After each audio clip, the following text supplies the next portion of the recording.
So I'm going to do the video. I'm going to do this talk about the woman's cycle and some of the discussions we had last time, which I think there's a lot of lack of knowledge for people to know about what happens to the woman's menstruation and their menstrual cycle and what happens to their hormones. And as I was saying earlier, a lot of women, when they start, like when they get married and they keep the laws of Taharat HaMishpacha, like they don't know, they just, like, some of them say they hate the laws of Nida because it's just so hard, there's so much going on. I think it's very, very important from the time that girls are like 12 years old, 11, that they start getting close to their period, to start learning about their cycle and what happens in their body and what is this all about, according to their age, like appropriate for their age. But it's important for them to know about the fluctuation of hormones and the emotions and what goes on. And something that another friend had brought up that was so interesting, she said it's really important that girls should know that this timeline of a period has a timeline. Like, to get your period is a timeline. It's like you're a little girl, you're born into this world, then you turn 10. Like from 10, any age from 10 to 11 is usually when you get your period. And usually the period lasts anywhere from like 11 to about like mid 40s to 50s.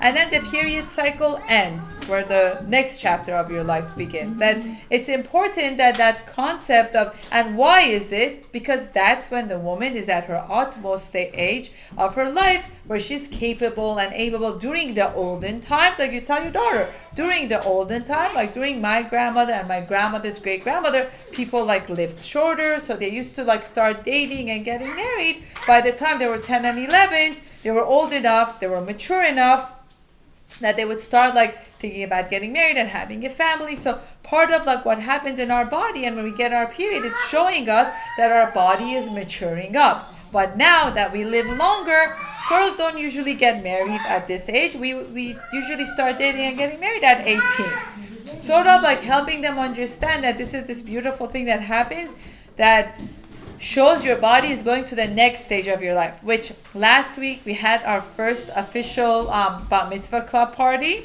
which was so beautiful. I am so excited.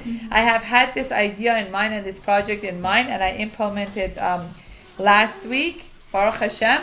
We bat mitzvah a passage to like the club of all. We invited all the bat mitzvah girls in our Beit Knesset that daven by us. We invited them to come, and we had this beautiful ceremony. We did the bread making. We did the hafrashat. Michael Levi Ben Dina, the mom, was the one that took the hafrasha. All the other girls did the small portion. I discussed it with them, and they said it's a good idea for us to invite her to come. So she came and did it. She lives by your house? Yeah, she lives close to me. And we had a bowing ceremony because, not every girl has a mother. Sometimes parents get a divorce. Sometimes mothers pass away. There are different situations in a girl's life that they might not have a mother. So what do you do then? You create a mother figure, right? What do you do when Rachel passes away? You create a mother figure for them, right? That's what we do. That's what our responsibility is, to be a mother figure and involved in the kid's life as much as we can. So what? So we don't have a Dina situation. Remember, Yaakov's only daughter was Dina. What happened to Dina? Everybody thinks Dina went out and got raped. Don't go out. Don't be like Rita. It's the wrong message. The true message is, why did Dina go out? Why did Dina go out in the tent? Because Dina, Rachel was passed away. Her mother Leah had so many other boys to take care of. And Zilpah and Bilhah were not as involved in her life. So why did Dina go out? To seek the woman of the land. You go get the Chumash. You open the Chumash. That is exactly what the line says. Why did Dina go out of her tent? That Shechem came and got her. What did Shechem do? Got a group of girls there. Send a group of girls in front of her tent. They're gibbering and jabbering and having a good time. What's the first thing that comes to Dina's mind? I'm going to go out and teach them about godliness. Look, there are these girls in front of my tent. Her heart is so excited. She sees girls, because what do women want more than anything else? They want a husband and kids, but what do they want? They want the circle of women. There's this novel that's called the Dina's Tent. It's Dina's Red Tent. It's like you buy it in the bookstore, you can find it. It's a whole novel. But what did Dina want? Dina wanted other women. Dina comes out, very simple, very comfortable, to bond with the other woman. Bam! Shechem comes with her horse, takes her and lies with her and rapes her. And even that bothered me. I'm like, why would Dina? I was so puzzled by it. What do you find? The word that's used about what Shechem did to Dina, it's not a word that's used for rape. It says Shechem lied with her and then he came to love her. I guess none of you guys read that. I guess it only drove me crazy. It said, because I said, how could, in Chumash, go get the Chumash. Go get the Chumash, you say. It says, because I said to myself, he lies with her, doesn't use the word rape, and then it says he comes to love her. Which rapist have you ever seen that goes? That I'm not. Do you know what parsha it's in? So what? So I was like, I was so disturbed. And it always calls her Dina, the daughter of Yaakov. It doesn't refer to her as Dina, the daughter of Leah. It always so it always bothered me. How could this be? Yaakov has 12 boys. He has one daughter, like the other people explained to her. Don't be like Dina. Don't talk. You're going to get raped. I said, this is impossible. This story never made sense to me. It always disturbed me. So I went and I read and I see, not only that, look at this. Dina is this powerful woman. She comes out to teach the girls about Yachtud. You know, she gets raped. Shechem, the Rasha of the Rasha, comes and lies with her and loves her and comes to love her. She gets pregnant. Guess what happens to that child? It's the one that goes to marries Yosef. She gets pregnant. The daughter of this rape becomes Osnat. And who does Osnat marry? Yosef Hasadik. Would Yosef marry a Rasha? Who brings them up? This thing. The guy who Yosef worked for, what was his name? I forgot. Potiphar. They bring up the girl. Potiphar. But I'm saying, imagine the koach in there. If it was pritzut, if it was what we learned about what happened with Zimri and this and that, would from that conception you get someone like Osnat and then you send them back to me? And I don't know if you know or not, Yosef and Dina switched places. Rachel was really pregnant on Dina. Leah was really pregnant on Yosef. Leah told Hashem, listen, you already gave me boy. If you give me another boy, my sister is going to have less than my maidservant. Please let her have the other son. And if you see by their midot, they were very different. Dina had a very strong personality. Dina went out to teach the woman of the land. Dina had that kochot that was very strong, right? Like you were talking about the chesed and the gevura and those midot, her midot of masculinity was very strong. And Yosef, who cries the most in the Torah? More than 12 times? Yosef. Yosef Hasadik was the most in tune with his softness than anyone else you find in the Torah, right? So what does that teach us? Woman needs woman. If you don't have a good mother figure for yourself, go find one. If your aunts are not the mother figure, go find another one. Go find yourself, because the greatest gift you could give yourself, besides getting married and having kids, make sure to create a village, a tent for yourself. That's what's going to help you throughout the different stages and ages of your life. So at this Bar Mitzvah Club ceremony that we had on Thursday night, which I planned out on Tuesday night, and we had it Thursday night, and my friends are like, couldn't you? I said, listen, I had a dream. I really wanted one person to for sure be there. She didn't want to come. And I had a dream that I should call it a Bar Mitzvah Club. And Baruch Hashem, they all came. So I said, you know what, when I get these urges, there's no stopping me. Like my husband says, when Natalie goes, there's no stopping her. It's all like, move away. Especially when it's L'Shem Shamayim, right. It's like when only when it's L'Shem Shamayim with Kedusha, usually it unfolds so smoothly. My friend who's a baker offered the cake. This other one brought me the tablecloth. This other one said I'm going to sponsor the fruit cart. And then this other one helped me to sponsor the necklace making. I'm telling you, it literally like unfolded so beautifully. So we had the hafrasha, and after the hafrasha, we had the necklace making, and we had the bowing ceremony. I calling up, I'm like, I want you to be the master coach, and they're like, what? Master coach? What are you talking about? What? I said, I'll explain to you when you get there. So we created a bowing ceremony for different stages and ages of life, like I was telling you.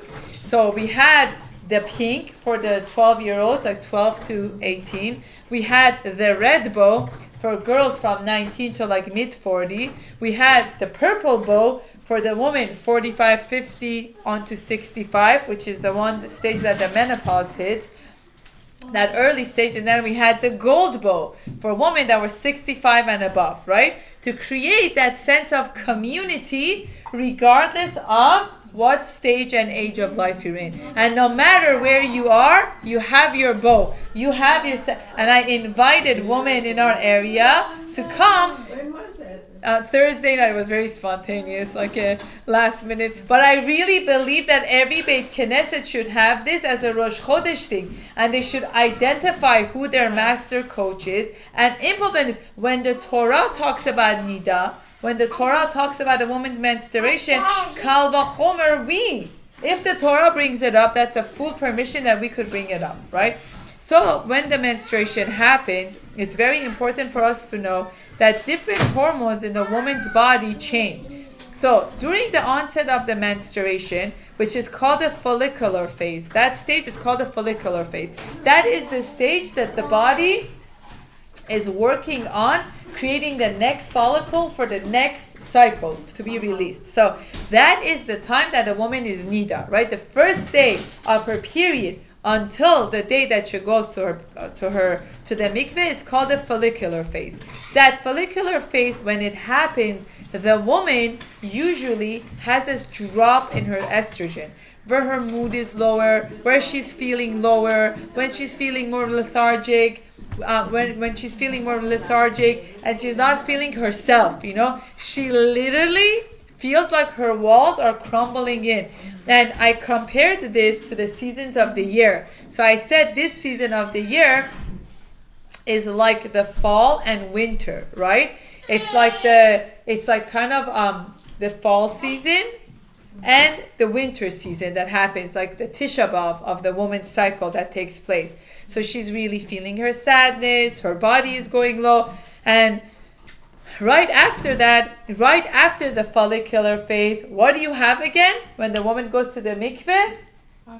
Ovulation. When is that? The springtime. When is that? The Megillat Esther. The Megillat Esther is the uplifting again. It's like the spring and the autumn. So you have the Megillat Esther and the Megillat Ruth.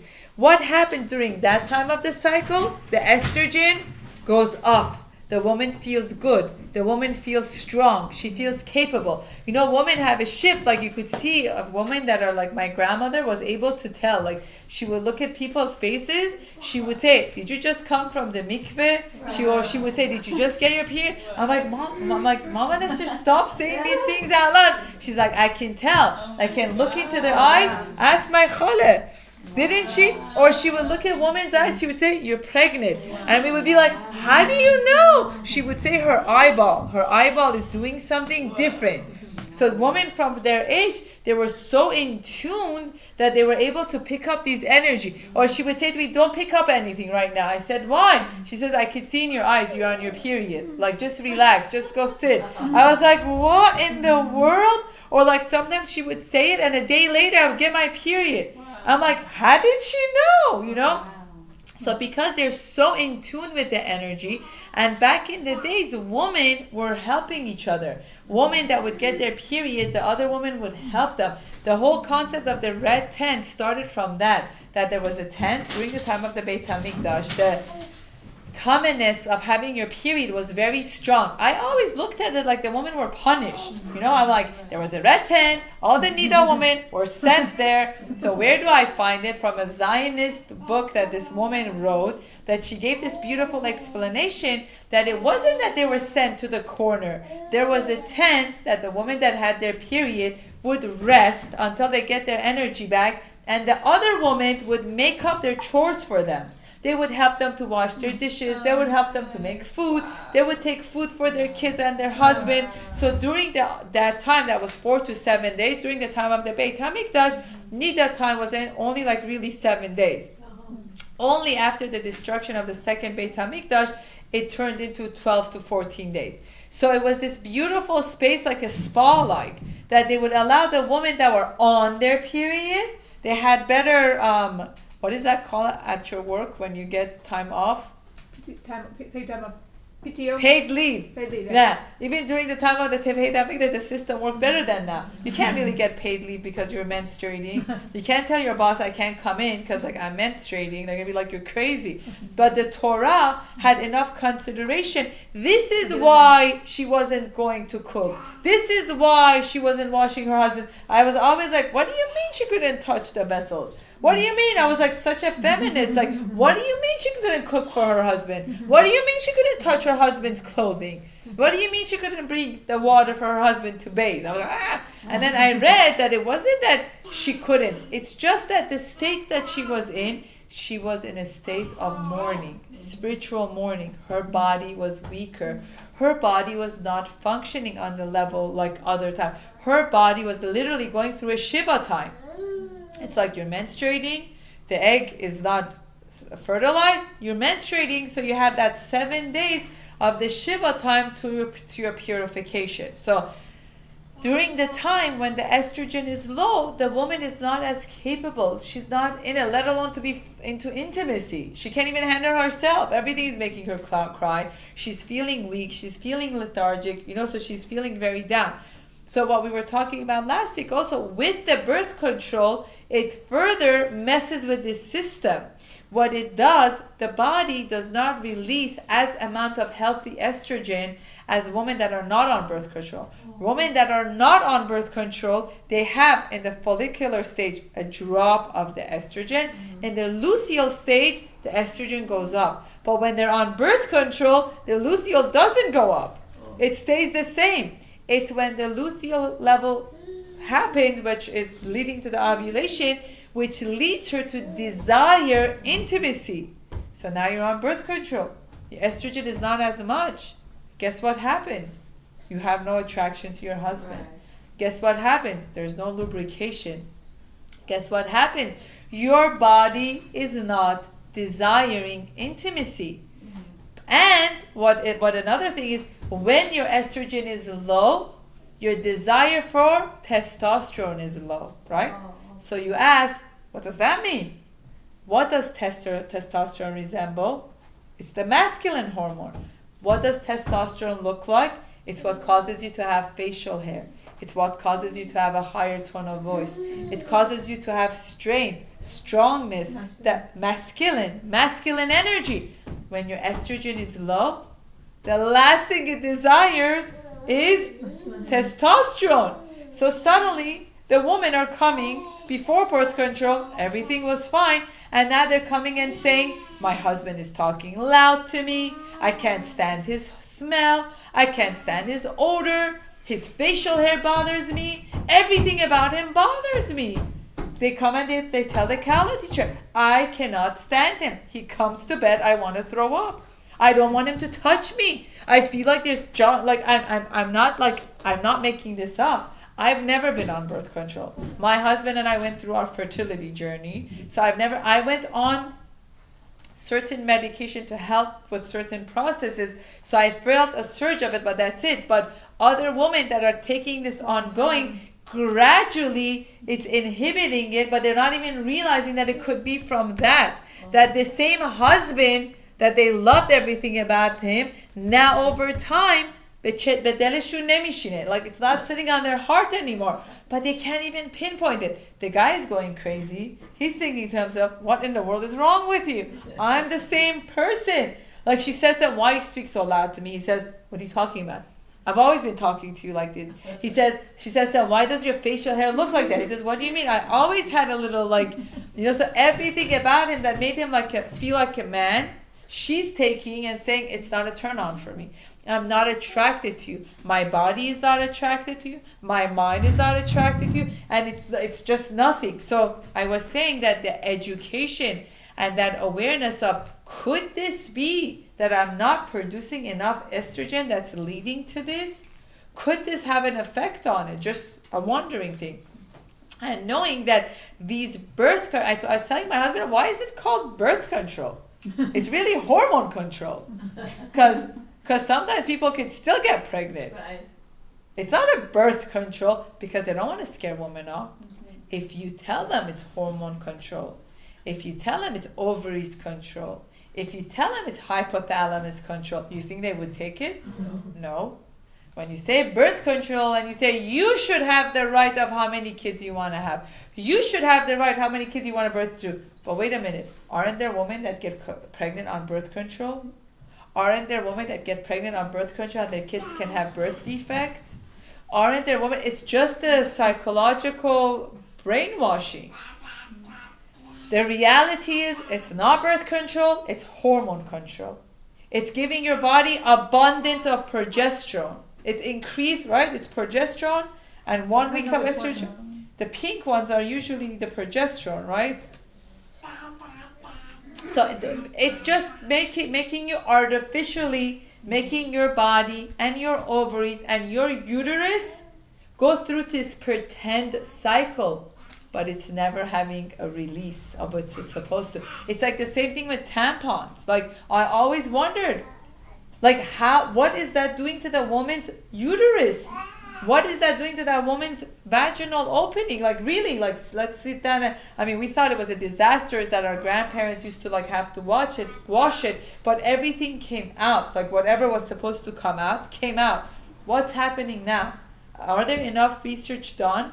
Even has tampon been out long enough that we know what side effect it has on women once they want to could it be that some women that are going through fertility issues now might have, I'm just hypothesizing. Again, people who go on birth control takes them longer to conceive. I'm saying even with tampon. Oh, with tampon. I'm just hypothesizing, could it be, that whatever we're comfortably giving to our kids because of pimples on their face, giving to our kids because they want to go swimming, giving to our kids, are we fully aware of how is this going to affect my daughter then?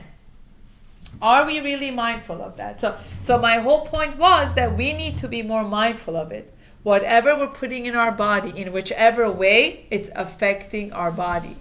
And our hormones as a woman is really affecting our mental state and our mood. And us as a woman need to be more empowered and understand our own cycle. And we need to help our girls understand it. So with 10, 12-year-olds, you tell them when your period comes, it's like the season of the year. Every week of it is one season. It's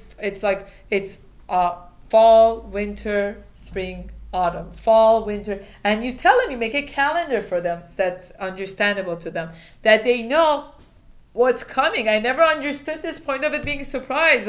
My grandmother used to always tell me, whatever I never told my daughter and my daughter never told them, you go there and you tell the whole world. I'm like, okay, Grandma. And the January of last year before she died, I made an Esther bag. And I went and I said to her, I want your bracha on it. I made this little, very cute Esther bag with the crochets that she made as a leaf, like it's loofah. I took the loofah, I made it into a bag. I put a pad in there, I put a letter in there, I put an underwear in there. I have all of it. You can message me, I will show you. I went and I took a picture with her to get her bracha on it, and we called it the Esther bag. You saw it? I showed it to you? I think so, yeah. Very, very kid friendly. And I said, whoever didn't learn it from their mother should never be and I put a little calendar in there. Girls should never think they're dying or something is wrong with them because they suddenly get their period. They should be empowered and educated and know there's nothing that they did wrong. This is just a passage of the next chapter of their life.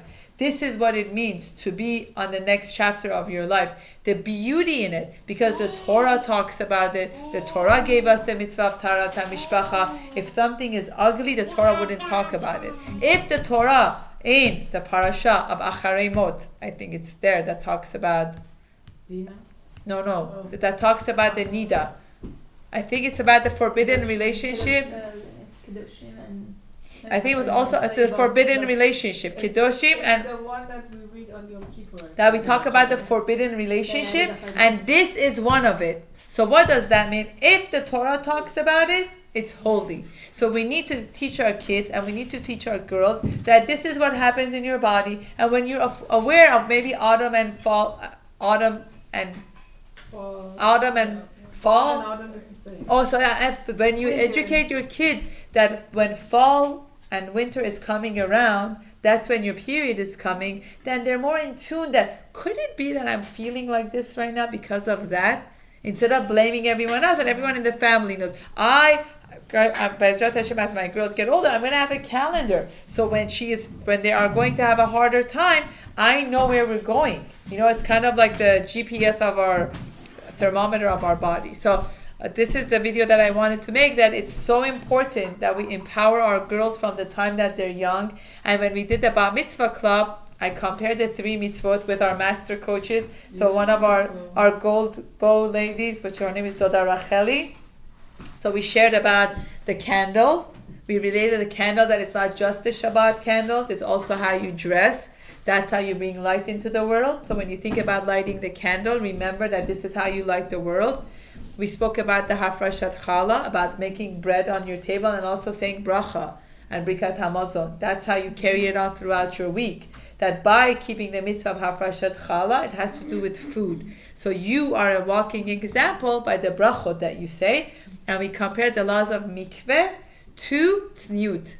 To Shomer Negia, to which Doda Racheli compared it to Kedusha. She said, right now, you might not be keeping the laws of mikveh. Right now, you might not be married. But how you keep the laws of the mikveh when you get married, when do you practice it? From today. How do you do that? By keeping the mitzvah of Shomer Negia. How beautiful. Doda Racheli compared that to that, because I kept telling Doda Racheli, how do I? She says, we go out and we tell them, you are Kodesh, you are holy, your body is holy, your existence is holy. And how do you keep holy? You keep it private, because it's holy, so that the day when you get married, you were kept holy. Who's And Doda Racheli? our gold master coach, the one that did the stories for us. She's our master coach for our gold bowing. So that and then that I was like, Doda Racheli, I love it. So she came up, and whoever would come to get bowed, we had all of our master coaches standing and welcoming them. I mean, it was euphoric. I can't begin to explain to you. And I encourage and I invite everyone in their community to take this upon themselves and bring it to their Beit Knesset and make this a part of it, to know how Kodesh and holy it is to be able to be a woman. And that's why the Torah, like you were asking today, she asked, why is it that we say, thank you, God, for making me according to your will, and we don't say, thank you for not making a man? Because an embryo starts off as a female. So when we say, thank you, God, for making me according to your will, that means God kept the embryo according to his will. Being a girl. When do you say thank you for making? Because you say why? Thank you for not making me a woman. Only because I'm not a woman, I'm a boy. Do you understand? Yeah. Originally, all embryos, the fetus, starts with female anatomy. Only by 40th day, because the gender comes from the man, the sperm of the XY versus the XS comes from the man. If the sperm of the boy was strong enough and during conception was a boy, only then it transforms into a boy. So when you say thank you for not making me a girl, that means you made me a boy. In biology, anatomy, that's what it means. Does that answer your question? Yeah. So that is the wonder of a woman. So a woman, when we say thank you for making me according to your will, that means I am the transformer with you, God. What you put within me, I give back to you on a whole other level. Now, for the gays, did they talk about 818? 818? 390 No. Should I say 0649 0649. So for I know for homosexuality, it's not that we don't believe that it doesn't exist. That's why the Torah talks about it. 818. We just say the desire. Hold on one thing. Let me turn to them. Yeah. The desire we know is there. Yes. The desire is there. The acting upon it is where the problem arises.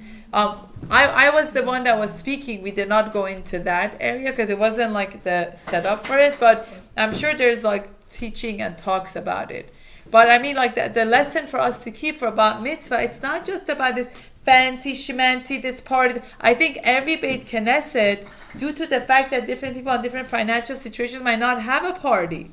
So if you have a Beit Knesset, and if you have girls, I believe every year they should do a community bat mitzvah for all the girls, that they all should feel special. Not just because that one had the money and that one is going to Italy and that one is going to Israel. What about the one that doesn't? What kind of achdut is that? Right. By saying, this is how we make a difference. May we be zochet to continue to shine the light of godliness with Torah and mitzvot and goodness and kedusha and implement it in our life. During the nida time, work on our emotional connection, which is very hard as well, for the men. And during the tahor time, work on our physical intimacy, which is more challenging for the woman. So God gives both of us the timing to work on it. Be'ezrat Hashem with bracha and hatzlacha. I'm going to put this on YouTube also under Natalie Zangon. So we'll send you